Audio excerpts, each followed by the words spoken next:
Hi guys, this is Manisha Chaudhary and welcome back to my channel Manisha's Craft Ideas. Oh, you looking at this? Yeah, यही है creative antennas.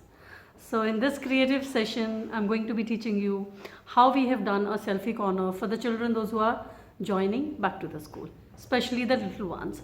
So the theme is, of course, as the spring is nearing, to sara flowers and butterflies and trees and branches and the entire happy chirpy elements को use करके पूरा का पूरा आज एक selfie corner बनाएंगे.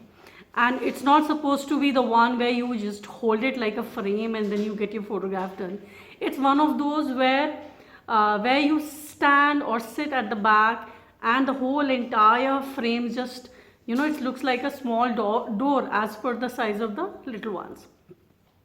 So first of all, to get this kind of a selfie corner done, you need to take the help of a carpenter. This is what I did long time back though. So the frame is done, the basic BG, that is the background, is also done. Now the only thing remaining is just the putting up of the elements. You're going to totally enjoy this. So hang on, keep watching. So there we go. ठीक है? अब ये देखिए, ये जो है ये एक पूरा फ्रेम है लकड़ी का.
Oh.